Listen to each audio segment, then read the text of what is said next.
Welcome, everyone, to this special episode of the Real News Network podcast. My name is Maximilian Alvarez. I'm the editor-in-chief here at The Real News. And I'm Joo-Hyun Park, the engagement editor at The Real News. And it's so great to have you all with us. We are recording this episode on Thursday, February 29th, and by the time you hear this, Israel's genocidal war and full-scale ethnic cleansing of Palestinians in Gaza will have crossed the 5-month mark. Though, of course, the violence of Israel's occupation of Palestine and the armed resistance to that occupation goes back many, many decades. 75 years to be exact. But since October 7th, in fact, various actors in the resistance axis outside of historic Palestine have staged armed attacks against U.S. and Israeli military and commercial assets.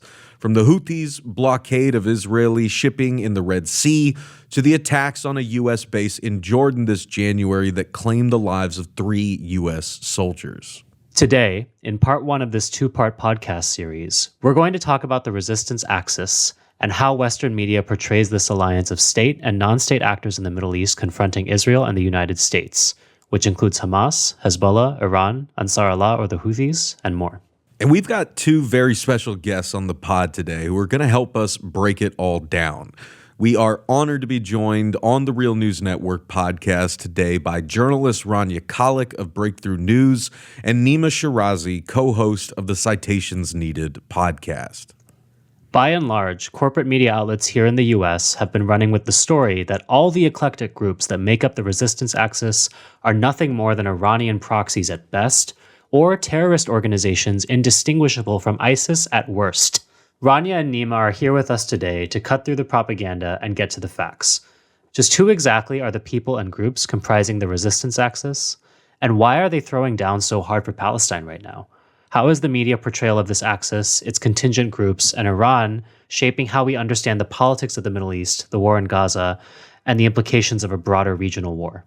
Now, before we get started, I just wanted to quickly begin by thanking you, our listeners, for your continued support of The Real News. We take a lot of pride in what we do, and we know none of our reporting would be possible without you and your help. So whether you are a longtime supporter or a newcomer to our channel, we're touched to know that you trust us to keep you informed and to expand your worldview and make your workday a little more bearable. But making independent media costs money. We know times are tough out there. Believe me, we're feeling it too. We're desperately trying to expand our coverage and improve the quality of stories we can bring you, but we need your help to do it. Listen, we do this because we believe in the power of independent media, and because we ultimately believe in you, our listeners, and your power to change the world when you are armed with the right information. So please help us help you. Head over to therealnews.com/donate right now and become a monthly sustainer of our work. And if you want to stay in touch and get regular updates about the latest and greatest stories from us, then sign up for our free newsletter by heading over to therealnews.com/sign-up. Now, without further ado, Rania, Nima, welcome to The Real News. It's great to be on with you.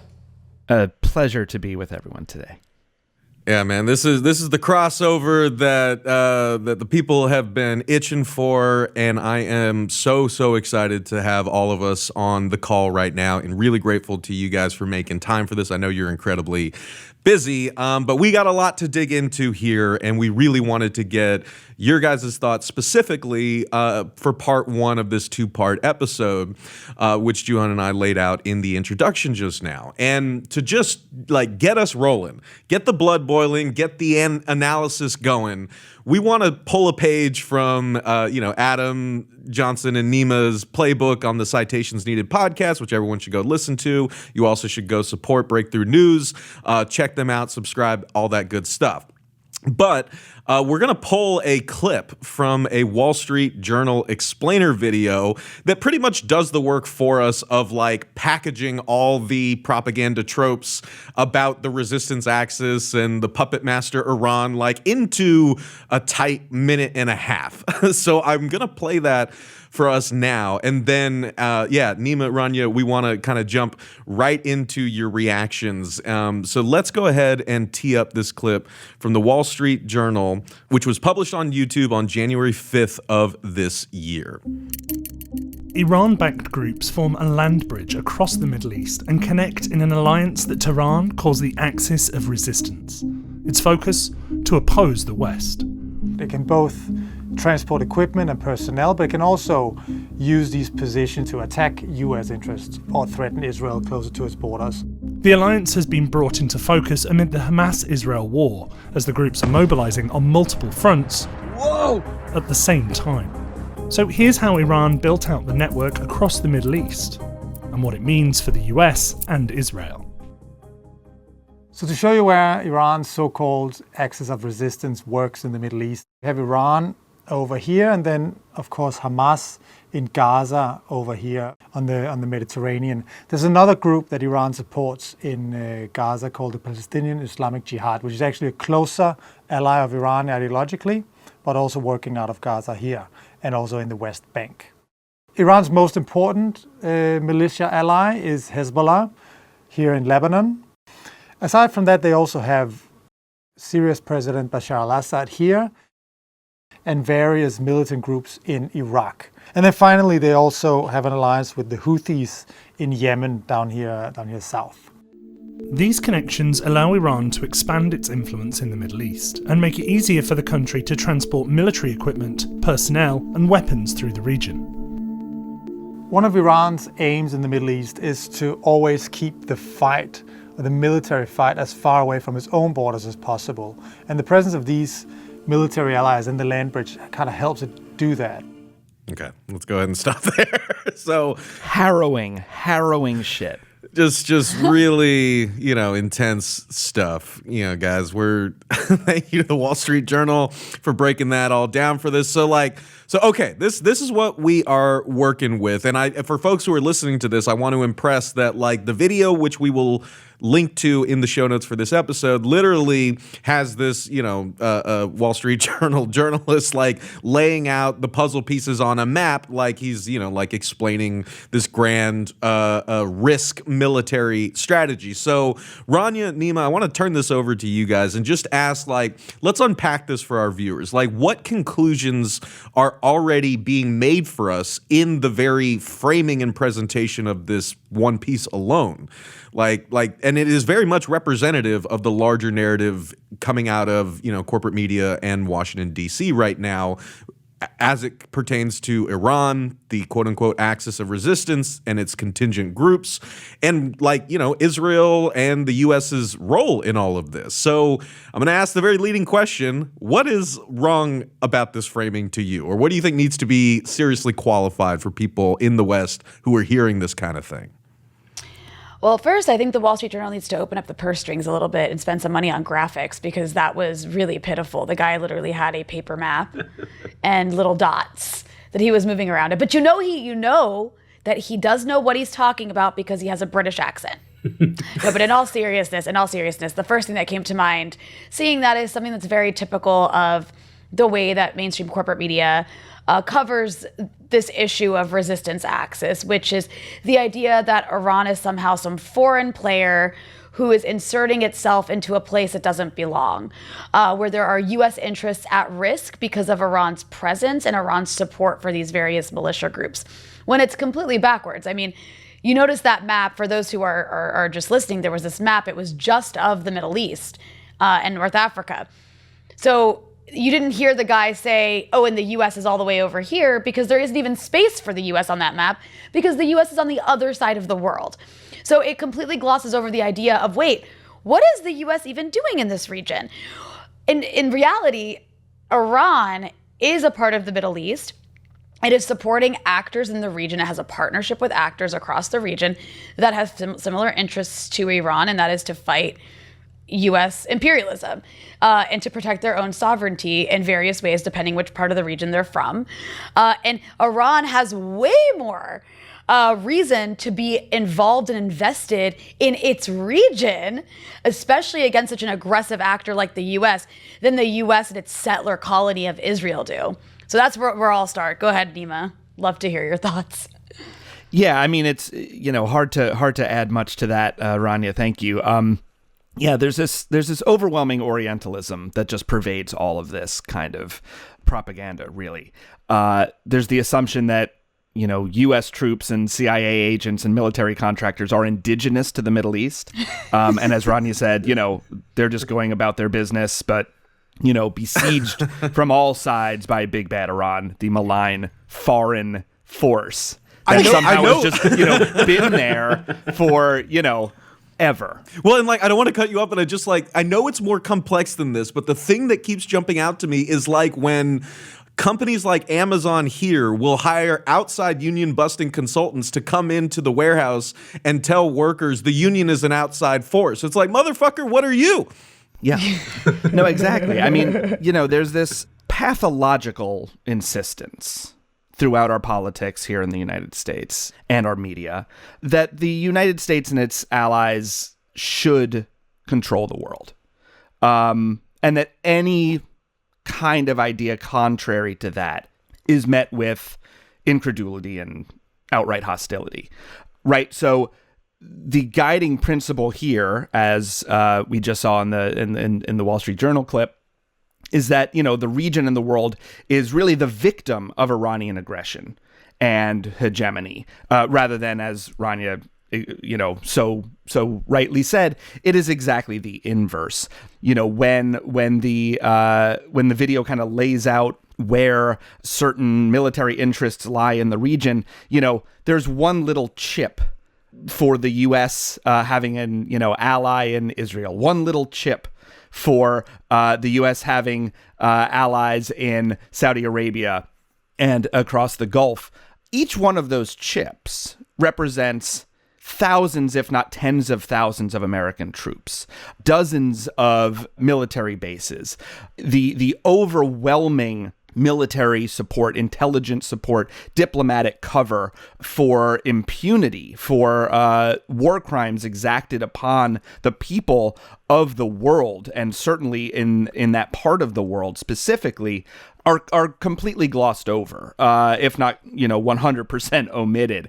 There are these conflagrations of violence that come from nowhere, except they're not actually from nowhere. They're from the big bad mullahs in Tehran, just exacting their devious plan.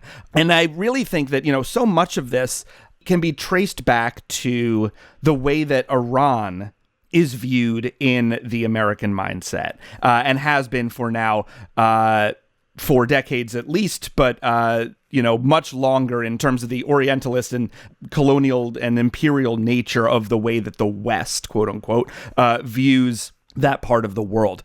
And if I may, can I just mention, in August of 1979, the way that the United States kind of understands the world was put into a diplomatic cable, a confidential cable that was leaked only about a decade ago by WikiLeaks. And the confidential cable, which was from August of 1979, so after the Iranian Revolution, right? Mohammad Reza Pahlavi, the Shah of Iran, U.S. ally, has been kicked out. There is a new interim government in place before the new constitution is voted on by the entire population of Iran. And in that time, a confidential cable is sent back to Washington from Bruce Langan, the chargé d'affaires in Tehran. And in this cable, the American diplomat talks about the discussions that he's been having with his Iranian counterparts. And he analyzes in this cable, quote, the underlying cultural and psychological qualities, end quote, of the Iranians, stating in a diplomatic cable this, quote, perhaps the single dominant aspect of the Persian psyche is an overriding egoism, and continues that this is manifested in, quote, an almost total Persian preoccupation with self, and leaves little room for understanding points of view other than one's own, end quote. He then continues to write that Iranians suffer from extreme paranoia and, quote, a pervasive unease about the nature of the world in which one lives, and the neurotic belief that, quote, nothing is permanent and that hostile forces abound. The diplomat ascribes this to what he calls the bazaar mentality, so common among Persians, a mindset that often ignores longer-term interests in favor of immediately attainable advantages and countenances practices that are regarded as unethical by other norms, end quote. So, the idea that Iran and Iranians, by virtue of their DNA, are devious, don't understand the world, are preoccupied with themselves, will do anything as long as it, gets them short-term gains. They don't care about the world around them. Somewhere else in the cable, it says there's a, quote, Persian aversion to accepting responsibility for one's own actions. Persian or version? Indeed, sounds like a game. Wait, that's our new band name. Called it Persian aversion. Game night. We're gonna play Persian aversion. So thank you for giving me the time to just lay some of that out, because I think it really speaks to the way that the United States government, so offended, so humiliated by the Iranian Revolution in 1979, that really changed the dynamic of U.S. hegemony in that part of the world. And the vengeance that the United States has exacted upon Iran because of that revolution ever since. So much of it does stem from this idea that, Iranians are a certain type of person who cannot be trusted, who does not, operate by the norms of society. Those norms obviously laid out and followed to a T by noble Americans always. And so this really, I think, lays out the framework in which we understand the way that our politics and our media really describes Iran, talks about Iran, thinks about Iran, and how these perceptions then pervade a more kind of public opinion about Iran, which really just kind of comes back to projecting American issues with itself and the overriding egoism of American hegemony and exceptionalism onto those that we hope to dominate and are very frustrated when we're not able to. Okay, I really wanted to butt into when you were talking and say projection for 1,000, Nima, because so much of that just literally sounded like projection. And I want to add to what you're saying in the sense that, because I know that you wanted to have a discussion here also about the rest of this resistance axis beyond Iran. And I think a lot of what Nima just described about the racism, that's just blatant racism, this racist framework that's used to understand Iranian thought, Iranian decision-making, those, sneaky Persians. And, it actually behooves Iran in some ways for the U.S. to view the Iranian government that way, because it's really just not understanding your enemy. And one of the worst things you can do is misunderstand your enemy when you're involved in a sort of long war like this. But when we talk about the rest of the region, a lot of that is then projected onto the way the U.S. and D.C. has come to look at the people they have framed as Iranian agents across the region in the way that they look at Shias. And I think that's what you saw happen over the last couple of decades, especially with the rise of a group like Hezbollah, for example, and then getting the Gulf states involved and sort of being the counter to a group like Hezbollah. And then with the whole war in Syria, it's this, and then also with what took place in Iraq post-occupation, and especially in the pre-ISIS years, it became this conversation about the big bad Shias. And actually this view was imposed on the region in many ways through Gulf-funded and Western-funded media by portraying Shias in Iraq, in Lebanon, as being agents of Iran. And so in Lebanon specifically, that is how Hezbollah is described, not as what they actually are, which is a group of Lebanese people who are a product, an outcome of Israel's invasion and occupation of Lebanon in the 80s, fighting that occupation in the south of Lebanon and successfully kicking out the Israelis in the year 2000. And then again, defeating them in 2006 when they tried to do a ground invasion and really failed, in a humiliating, miserable, pathetic way for, supposedly one of the most powerful armies in the world. But that said, this is the that sort of Persian Orientalist view has then been projected onto Shias in Lebanon, specifically those affiliated with Hezbollah. And the same goes for groups in Iraq that fought the U.S. occupation and that went on to form certain units in what's known as the Hashd al-Shabi or the Popular Mobilization units when, ISIS took over a huge portion of the country. And a lot of Shias joined the call to, join the Hashd al-Shabi to fight the Popular Mobilization Forces to fight this threat of ISIS. So then it gets complicated, though. So you've got Hezbollah in Lebanon, made up, again, of Lebanese people, not Iranians, but allied indeed with Iran because they have similar interests. You have the Hashd al-Shabi in Iraq. And I mean, we're actually talking about some specific units in the Hashd al-Shabi, not even the whole thing, that are involved in now, fighting. They fired some rockets at the American embassy and the American bases. Sorry, not the American embassy, but American bases and near the American embassy in Iraq, post, genocide in Gaza. They've been portrayed as agents of Iran because they're Shia. But then you've got Hamas, which is a Sunni organization. And that's where things get complicated. And that's where that Persian narrative falls apart. It just goes back to the same old Islamophobia. And Hamas and Gaza, plus Islamic Jihad and a bunch of other allied forces, are a huge part of the resistance axis because they're in one of the most important locations. I mean, they're fighting the most belligerent, depraved arm of U.S. imperialism in the region, that being the Israeli army. And then, I won't say much about Syria because Syria's sort of been decimated by years of war, but the government's still intact. And I mean, Syria is part of the resistance axis. It is it's basically a means to move, material to the organizations it needs to go to, though it's not so much involved in the fight anymore after, a decade of attempted regime change and then horrific sanctions that have just decimated the economy. But all of these organizations, these are not Iranian organizations. They are simply allied with Iran because they have similar interests in their own countries. And that's what's so amazing. I mean, nobody ever talks about the other side. Who is the other side?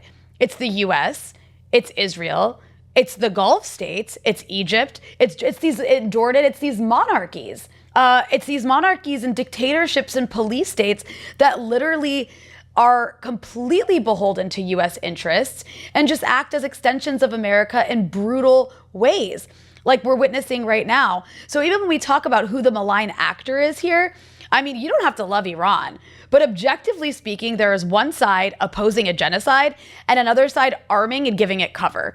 In my opinion, I don't care where you stand on any of these issues in a more complicated way. There's one side we should all be on, and that's anti-genocide. And by the way, I didn't mention the Houthis in Yemen. The Houthis in Yemen are also a very important part of the resistance axis. They're imposing material consequences on the Western world and Israel because of this genocide. And as a result, they've been redesignated as terrorists. I mean, what kind of upside down world do we live in when the Houthis in Yemen are terrorists for blockading ships to intervene against a genocide? A genocide. And then the Israelis are considered the humane actors and Iran is evil. I mean, it's completely absurd. Yeah, absolutely. We're looking at a really upside down funhouse mirror style situation when we look at the real situation on the ground and then compare it to, this media coverage and, kind of this long arc of a historical narrative that's sort of been implanted into the minds of everyone in the West, right? It's not just about this moment, right? This is decades and decades of propaganda that's accumulated over time. And I appreciate what you're both, bringing to the table, because this is how the United States operates all around the world. It's also how the West has operated throughout the entirety of its colonial history, right? When we look at, the sorts of narratives that are being espoused about the resistance axis, about Iran, we can find parallels going back centuries. I mean, this Persian aversion stuff, this is what the Spaniards said about indigenous people in the Americas in 1500, all these people, they're not responsible, they don't have morals. They can't make decisions on their own. The OG Persian aversion. Exactly. Yeah. If I were more clever, I would come up with, some kind of appropriate rhyme for it. But yeah, I think, getting back to what I was saying, this is also about naturalizing the U.S. presence, right? They construct, this giant big bad, this villain out of Iran, which is, part of the region. Iran will always be a neighbor to the rest of the countries in the Middle East or the Arab region, no matter what anyone likes or not. And yet, they talk about it as if like Iraq is Ohio and the United States is just trying to protect Cincinnati from Iran-backed militias. So, I think it only really takes a second to just like think about the basic facts of the situation to understand that, we are being duped here. And I appreciate both of you for like spelling out how so clearly, like, the racism, the assumptions, the arrogance that like go into the projection that goes into this media narrative. But I want us to also like start to like really fill the space with facts, right? Because it's one thing to, point out the propaganda, to dispel the sort of like illogical basis that it's always arising from. But then we have to kind of like fill in that vacuum too. And Rania, I really appreciate you like getting into some of the basics and the fundamentals of the resistance access. So I'm thinking let's dive a little bit deeper, and let's think also particularly about the case of Iran, because like so much of the way this media narrative works is around the dominant images of Iran that we've been bombarded with since 1979. And once we tear down this idea that's been constructed of Iran as this like inherently evil sort of entity, let's fill in that space a little bit more and talk about like what is the actual political character of Iran at this point and its political project. What are the interests that it's seeking to defend, and how does that sort of intersect or with the interests of other actors in the region, as Rania was getting at earlier, when we think about the strivings of people in these other countries to be free from U.S. imperialism. And also, like you were saying, Nima, like how does the constant projection and depiction of Iran decades over, like what political ends does that serve, both in the minds of the population here and in the broader foreign policy of the United States? Well, yeah, look, I mean, Iran is a large country with 80 plus million people. It has its own interests as a nation state. Its government has its own interests domestically and internationally. There are all manner of different political persuasions, different perspectives on things within the country and within its people.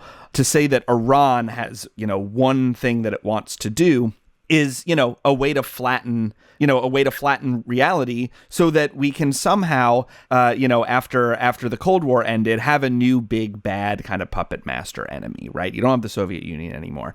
You don't have, communism in that kind of way anymore. And so therefore the kind of political narrative switches to worrying about Iran, to worrying about Islamism. But, so much of what this does, it is so self-perpetuating, because by casting Iran, its government, and also its people, and let's really be clear about this, the United States and its allies and, affiliated media arms love to do this thing where there's the government and then the people, right? No, we're not talking about the people. We love the people. We're just talking about the government. But then everything we do is attacking the people, right? Every sanction, every missile strike, every drone attack attacks people, right? And so that is a way to kind of disassociate and dismiss out of hand this idea that our interests, United States interests, Western interests, are not just fully bent on domination. They just really care about the freedom and love and peace of the people around the world. Okay. But with that in mind, this constant drumbeat of Iran can't be trusted. Iran is our enemy. Iran is in charge. Iran is in control. Iran has one of my favorite terms here in that Wall Street Journal piece is the land bridge. You mean like Earth? Okay, cool. Also known as land. Yeah, like what? Okay, the land bridge between New York and Los Angeles is rife with Americans. Whoa, it's fucked up. They built a land bridge. So all of this serves the purpose of not only refusing to kind of change the the perception of an enemy state, right?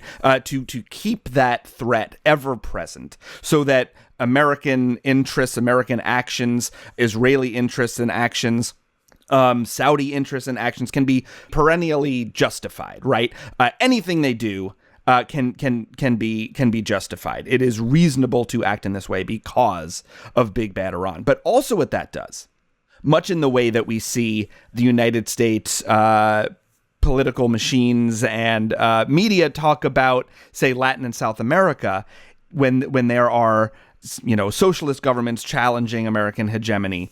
Those countries have been under threat. Their governments and their people have been under threat, under attack for so long, and never allowed to fully realize the nation states that they could have, with the popular representation that they could have, with the aspirations of the people enacted in the way that the people get to decide, because they are constantly under threat. And being constantly under threat serves a real political purpose, not only for the United States threatening those countries, but also within those countries, because the people and governments of those countries are always under siege. And therefore, what you see is this idea that what Iran could be is not allowed to be realized on purpose, because it is constantly under sanction, under threat. The fact that Iran still maintains this, terrifying kind of persona in the American political power structure psyche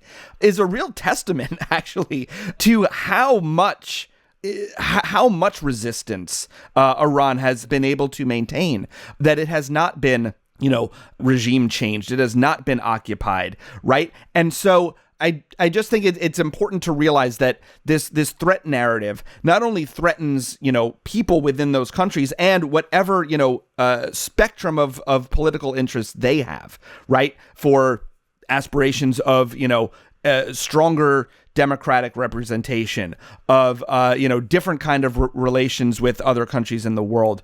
That is done on purpose, exacted from the outside onto those countries to stifle the kind of natural course of the way that nation states evolve. Well, and Rania, I want to get your thoughts on this as well. But I guess just for really quick, for people listening to this who have been stewing in that Western propaganda for decades, as I have. I've admitted many times I grew up very conservative. I told Chris Hedges in this studio that my family was one of the ones who thought you were a nut job 20 years ago, right? I mean, I've come a long way, right? But I know the people listening to us have as well. And what I just beseech you all listening is to consider, is what Nima is describing here any less plausible or ridiculous than the thought that there's just some deeply genetically encoded, politically, a distinct evil in Iran, that's leading to all the narratives that the U.S. presents about Iran to be true?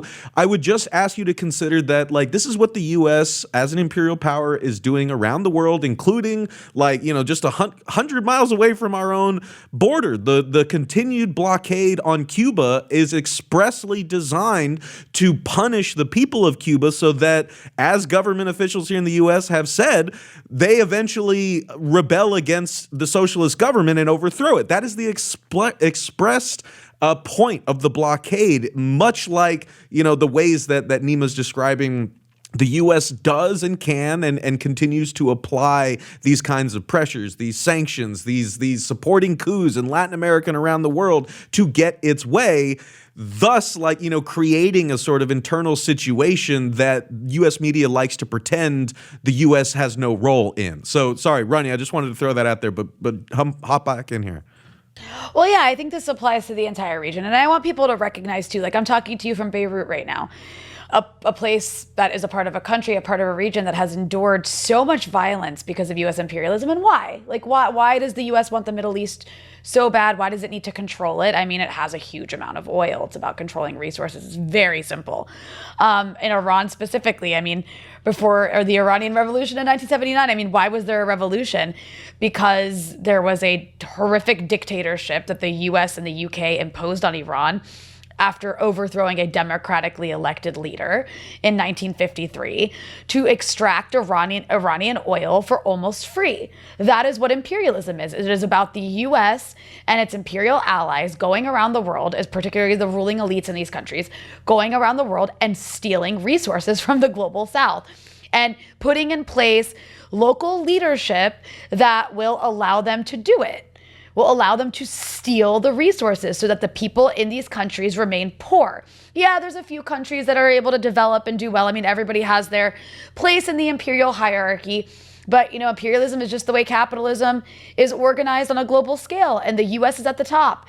And right now, what we see, I think we're in a really historic moment because the Iranian Revolution in 1979 came at a time when the Soviet Union started to begin to fall, right? And there was like an ideological vacuum around the world where it was like a huge, the fall of the Soviet Union was a huge defeat for communism for the left on a global scale, whether you liked it or hated it.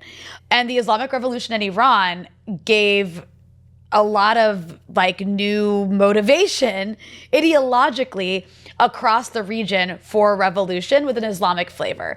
So there's a lot of groups across the region you wouldn't have had it not been for the Islamic Revolution in Iran.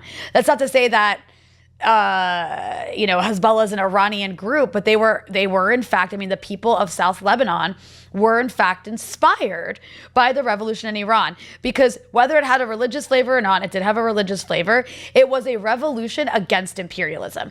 It kicked out the imperialists and took back Iranian resources for Iranians, and then those resources were used to develop Iran and to go back into the pockets of the people of Iran.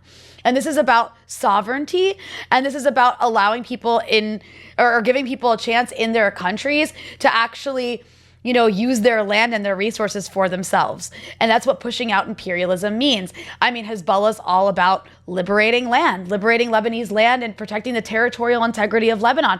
And that is what they did. They liberated Lebanese land on more than one occasion. It was a huge defeat for the US.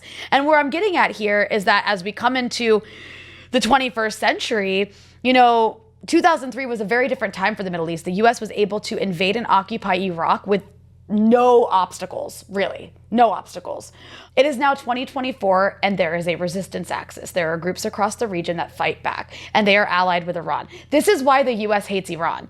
The US hates Iran because it partners with, funds, trains, arms groups that stand in the way of the US looting resources from the Middle East. It's as simple as that. That's why, what is the Palestinian resistance groups? They want to liberate their land. That's what they want. The Yemenis, the Houthis, Ansarallah, they want sovereignty and liberation from imperialism. That's why they fought an almost decade-long war against a Saudi-led, US-backed genocide in Yemen. And you know what? They won. That's where I'm getting at here is that the US is increasingly losing. Am I saying that what's happening in Gaza is some big win for the resistance? No, it's horrific. It's a loss for all of humanity. But people are fighting back. What happened on October 7th, it should not be dismissed as anything other than people from the global south firing back at their oppressors. That's the most basic way to look at it. And that terrifies the US. It terrifies Europe. And the only way to undo it is with a genocide. This is a big deal. And again, you're going to see the rhetoric amped up real hard against Iran and all the actors that are currently involved and hitting back at Israel and Western interests over this genocide, because it is the biggest fear of the global north, especially as we begin to move into this increasingly multipolar world where all of the biggest anxieties of the US have to do with the rise of China. And the rise of China and the rise of the global south and loss of control over the world. So I really think that we're going to look back at this point at some point in time very soon. We're going to look back at this moment as a historical turning point. It's pretty epic in terms of just the downfall of Western imperialism. I think there's a long way to go before it actually falls, but right now we see the ideological apparatus behind it, the human rights and democracy and liberalism. All these things people see through them right now because the US is backing a genocide in Gaza. Yeah, if you're able to redefine popular movements for liberation as the brainchild of a few people in Tehran, then it is not then it is not an actual, threat to the current world order. It becomes, a political issue, a military issue, not a popular resistance issue that is supported by the vast majority of human beings living on this planet, right? And so, therefore, if it's just, this axis of resistance led by Iran, you don't have to grapple with the fact that these are actually anti-colonial, anti-oppression, anti-genocide movements for freedom. Well, and I think that, I really appreciate this conversation and wish it could go for another hour, but I know we only have about, 10 or so minutes with y'all. But I just wanted to kind of hop in on that point and say that, this is why we at The Real News, along with other media makers like yourselves who are trying to correct, the decades of imbalance that we've been trying to unpack here in the way the media presents this to Western audiences.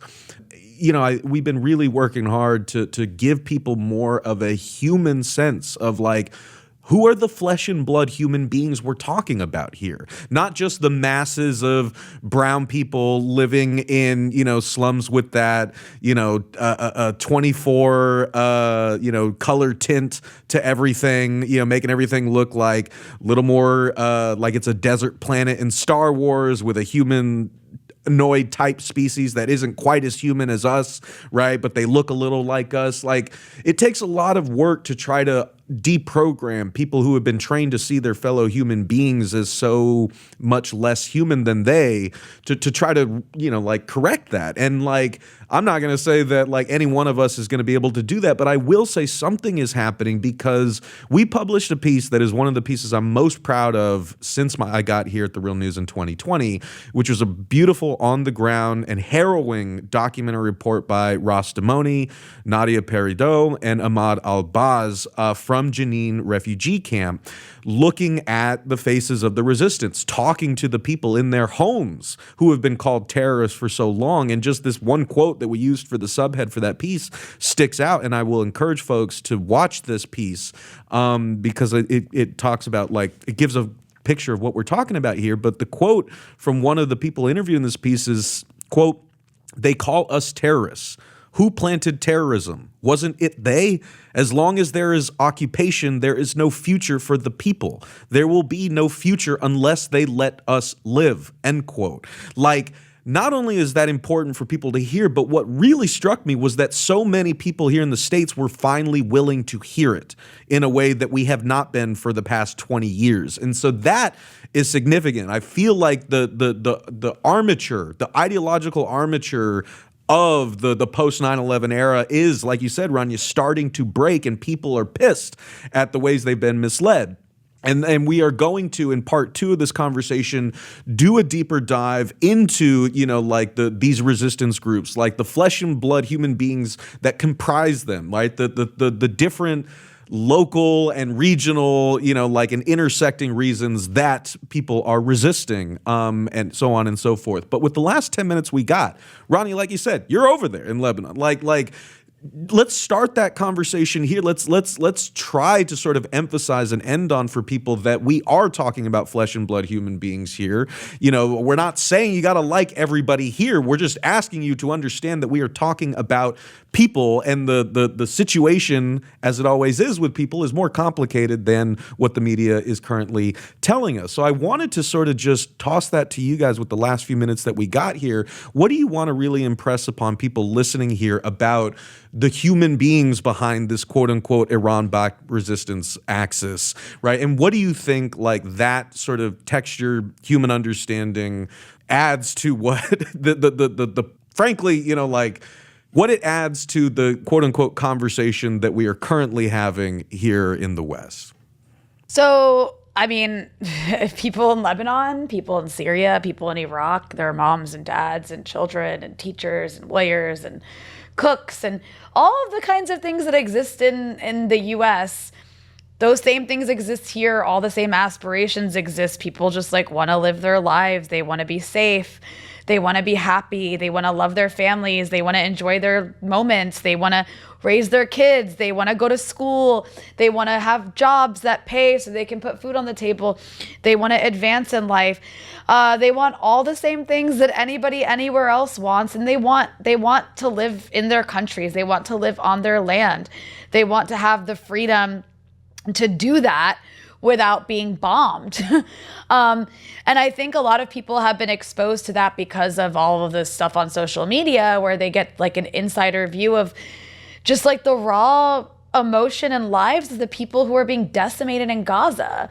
I also think, and I'll say this on a personal level, I think that Israel has done a very big service for the world in showing the world what their society actually is. They are convulsing in fascism right now, and it is on full display. They are like egomaniacally celebrating denying food to children and murdering them. And they're saying it openly like that. Like, they're not even sugarcoating it because there's no accountability or consequences. This is a society that is literally just consumed by murderous hatred. It's very disturbing to watch, and it's being live streamed, which, I think is like really disturbing the world right now. And I think that's why you see a lot of people around the world traumatized by what they're witnessing in Gaza, and why you saw someone like Aaron Bushnell light himself on fire. And what I'll say about the way I feel in the conversations I have with people here is, look, I grew up with a family that had no nice feelings for Israel because they were always bombing them. I've grown up very much despising Zionism, despising settler colonialism in this region and all around the world and what it's done. I've never heard anybody or felt myself that I want the children who live in Israel to die. I don't want good things to happen to the Israelis committing genocide right now, but I would never wish death upon their children, ever. Nothing could make me feel that way about babies anywhere. And I have this conversation with people here all the time. We're all completely like struck by confusion and horror that this is how they feel about us. And they're the aggressors, obviously. No one I know feels that way about their children. And so I don't know if that helps humanize people here in any way, but I just want to share that. Yeah, I think fear and loathing are very, very powerful. And I think that those have been deliberately instilled in consumers of media, in consumers of pop culture, in anyone who pays attention to politics, or not. These feelings pervade and really saturate every aspect of how Americans and people living in the, again, quote unquote West are led to really think about as you put it, Max, kind of like the sepia toned savage, right? And so, to Rania's point, I think the images that people are seeing, and look, tragically, we've all been doing this long enough that we know that decade after decade, there are new horrors, new genocidal acts, new war crimes, new crimes against humanity, and we always think this time it's going to change. This time, people are going to wake the fuck up. This time, the images are so horrific that this will not be allowed to go on anymore. And time again, they do. And power, whether it's economic, whether it is pop cultural, whether it is military, whether it is diplomatic, it's a hell of a thing. And I think what we are seeing now is the breakdown of some of that narrative power. Yes, some of that actual real life power, but also some of that narrative power through the images that are being, able to be shared across the world in real time.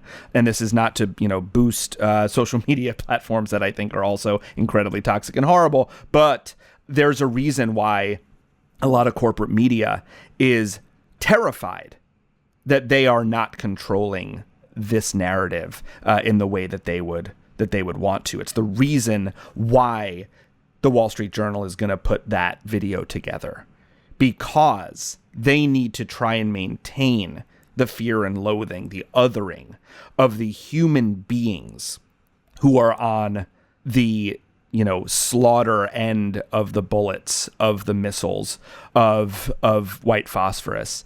And I think, what we're seeing right now is amid genocide, hopefully a way for this to never happen again. And we will see what happens, but that's what the people of this world should be coming together to do, and what I think a lot of them are, despite the incredible barriers, the incredible pushback, the incredible oppression that they are facing in doing so. And I guess I'll just leave us with this. I do media criticism as part of the way that I spend my day, and I am consistently struck by the fact that people far smarter than myself have already kind of laid out everything that is already happening. If you read James Baldwin or Edward Said, you don't really need to listen to Citations Needed. That said, please listen to Citations Needed. But terrible at marketing, Nima. Really, I'm the worst. Wow, I'm the worst. It's the anti-capitalist in me. So. But I will leave us with this, that describing media coverage of Iran at the time of the hostage crisis, so late 79 and throughout 1980, Edward Said wrote this about the way that the media was really covering things. And he wrote that, quote, cliches, caricatures, ignorance, unqualified ethnocentrism, and inaccuracy were inordinately evident, end quote, in the media that he was seeing about Iran. And he called out one of our favorite topics on topics and targets on Citations Needed, the New York Times, the gray lady, right, paper of record for the Western world, called out the New York Times specifically, and their reporting, saying that what they were doing formed, quote, a collection of attitudes displayed for the benefit of suspicious and frightened readers, end quote. And I think that we are seeing that time and time again, whether it's the Wall Street Journal's, little 6-minute video, whether it is Joe Biden, doing Rose Garden speeches and everything in between. Maybe those aren't that far apart. Maybe there's not much in between. But, what we are seeing is the constant promotion of suspicion and fear, because those motivate so much dehumanization and so much xenophobia and racism that allow the bombs to keep falling, that allow politicians to kind of sometimes maybe hand-wring, we wish that Israel would just do nicer war crimes. Not that we need to immediately stop this, but just if they could just be a little nicer, we could sleep a little more soundly. And rest assured, those people are already sleeping soundly every single night, funding and arming a genocide, and then saying that the real threat is not their own bombs to the flesh of babies and their parents and doctors and journalists, but rather that the threat somehow emanates from big bad Iran. And so let's keep our vision there. Let's keep our Sauron eye on Tehran, right, while this other stuff is going on, but don't really worry about that, because it's all done in service of, maintaining freedom and democracy for the world. And that if there's an axis of resistance, it's us, not the Iranians. And so I think casting that kind of perspective is very deliberate. It needs to be meticulously and constantly maintained. And we've seen that for decades now. And the consequence is more invasion, occupation, apartheid, and genocide. Couldn't have put it any better. And I think as we close out, it's really important to emphasize that this is an ongoing process, right? This narrative, these images are being actively constructed, every single day as we're going through this. But we're also at a really important inflection point, because just as the military power, the political power, really the supremacy that the U.S. has enjoyed for a number of decades, just as that is being contested, so is its power to define, right? The U.S. for so long has had a monopoly over how we define the actors in the region, how we define the people in the region overall as well. And a lot of that is coming to a head at this moment. And, what we're seeing is that, in response, they're only becoming more just nakedly brutal, inhumane in everything that they're doing. And I want to bring in, actually, as we close out, what's going on at the New York Times at this moment. For listeners who may be a little bit out of the loop, there was a big story that was published about, the claims of mass rape on the part of Hamas on October 7th a few months ago. And it's now coming out that, the two authors of the story, Anat Schwartz and Adam Sella, not only did they not have any serious writing experience, any serious reporting experience before they published this, huge flagship story for, the paper of record of the United States. But on top of that, one of them, Anat Schwartz, was actually a former Israeli intelligence officer. And these are the people who are being permitted to just construct the narrative. And I want to bring in, this tweet that Anat Schwartz liked. And there was the one calling Gaza a slaughterhouse, calling to make Gaza a slaughterhouse. But there's another one, and this is a translation from Hebrew, so I don't speak Hebrew. This may not be an exact one. But the translation of this other tweet that was liked by this author is, "Our goal is to establish a narrative according to which Hamas is ISIS Daesh. In parentheses, this is a familiar contemporary sentiment that scares Westerners and not an organization of freedom fighters, and it has no contribution to free Palestine." I mean, they're literally spelling out what they're attempting to do here, right? Which is to take, one of the most brutal, violent actors in the region in recent history, and then to equate it with the forces, the popular forces that are actually fighting back against Zionism, actually fighting back against over 20 years of US war. And they know that all they need to do to string it together is just to point out that they're both Muslim, or just to point out that, political Islam is playing a role here, barring the fact that, Islam has like 2 billion adherents across the world. So like political Islam can never just be one thing, right? And they're counting on the ignorance of, people like us, people in the West who, only know about these countries as, a scary place over there, maybe know like one or two like trivia style facts about the place. And they're really counting on that because, that's to their advantage, right? That then gives them the freedom of action to just say whatever they want, to create whatever associations they want, construct whatever images they wish, which then justifies like their actual freedom of military action in the real world, which is now resulting in the deaths of over 13,000 children, over 30,000 Palestinians in total, right? So wanted to bring that in as a final point, just to sort of like drive this all home, tie it all together for our listeners. And finally, to thank you both so much for taking the time, for, sharing your knowledge, for your accumulated experience, for, however many years you have both been at this. And as we say goodbye, wanted to give you the chance to close out for our listeners and also, plug yourselves, let us know how we can keep up with you. Maybe some of our listeners already listen to you a lot. Maybe they're just being introduced to you for the first time. So, let them get that sweet, sweet breakthrough news, citations needed nectar. Where can they find that? Well, since Nima is not good at marketing his his podcast, I'll start. So I have a show called Dispatches on Breakthrough News that I try to use to actually. In fact, I've had you on, Julian, before. We did a really good episode on North Korea 101. It was fantastic. But I feel very privileged that I get to have this platform where I can host people to talk about a lot of these topics that we're covering and more from an anti-imperialist perspective, one that you certainly don't see in the mainstream. So I do encourage people to go check that out and to follow Breakthrough News on all platforms. My colleagues have been doing amazing work even before October 7th, but certainly after. You can find us at BT Newsroom on Instagram, Twitter, I think TikTok as well, and Breakthrough News on YouTube.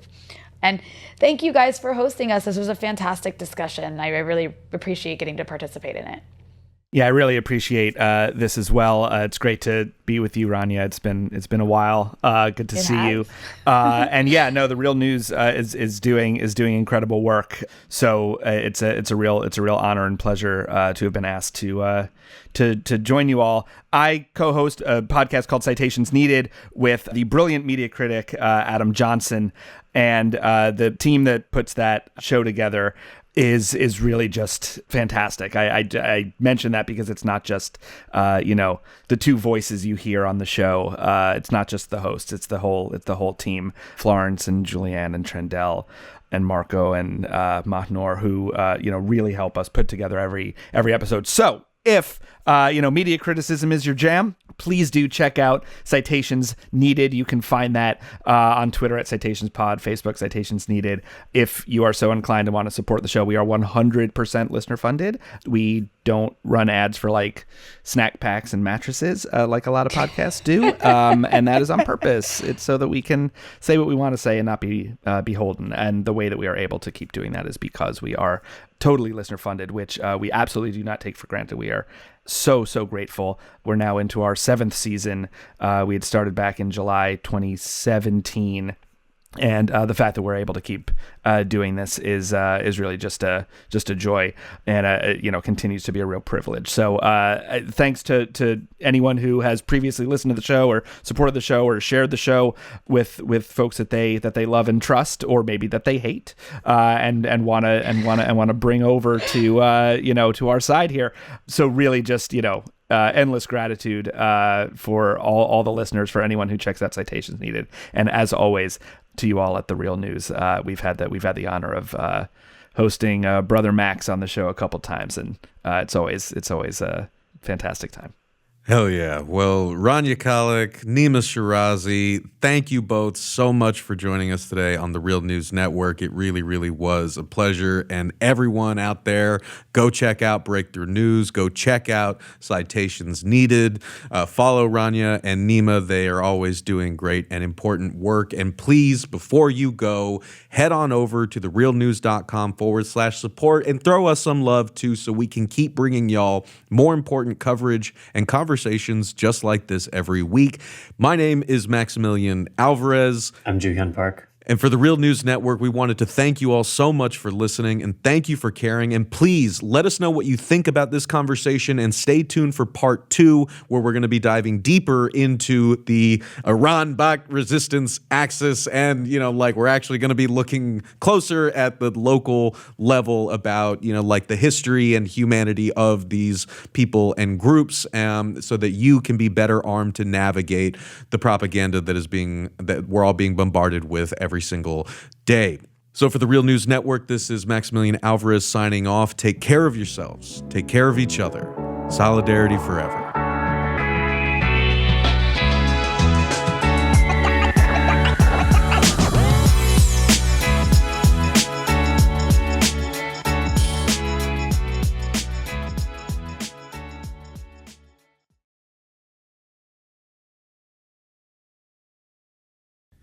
Thank you so much for watching the Real News Network, where we lift up the voices, stories, and struggles that you care about most. And we need your help to keep doing this work. So please, tap your screen now, subscribe, and donate to the Real News Network. Solidarity forever.